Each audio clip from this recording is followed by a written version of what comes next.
सुषुम्ना योगी कहते हैं रीढ़ को, लेकिन सिर्फ रीढ़ को ही नहीं, रीढ़ उसका बाह्य आवरण है। रीढ़ के मध्य से एक अति सूक्ष्म ज्योति धारा, रीढ़ के ठीक मध्य से अति सूक्ष्म ऊर्जा, विद्युत की भांति ऊर्जा प्रवाहित है, और वही तुम्हारे शरीर के, तुम्हारे मस्तिष्क के जीवन का आधार है।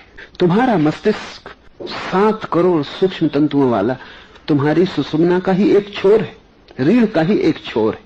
वैज्ञानिक कहते हैं कि रीढ़ ही विकसित होकर मस्तिष्क बन गई है, तो तुम्हारा मस्तिष्क रीढ़ का ही एक छोर है। इसे समझने की कोशिश करो। तुम्हारे जीवन में 2 छोर है, शरीर के जीवन में भी। एक छोर तो मस्तिष्क है, दूसरा छोर यौन केंद्र है। इसलिए योगियों ने 2 छोर माने हैं, एक को जिसको वे मूलाधार कहते हैं और दूसरे जिसको वे सहस्त्रार कहते हैं। उस सहस्त्रार का तुम्हें कोई पता नहीं।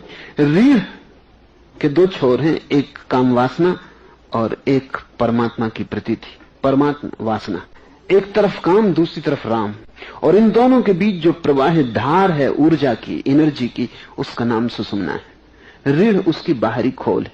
जैसे बीज के भीतर वृक्ष छिपा है, बीज बाहरी खोल है, ठीक ऐसे ही जिसको हम रीढ़ कहते हैं, इस रीढ़ के भीतर योगियों की सुषुम्ना छिपी है। और जैसे जैसे तुम जागोगे वैसे वैसे ये ऊर्जा ऊपर की ओर प्रवाहित होती है।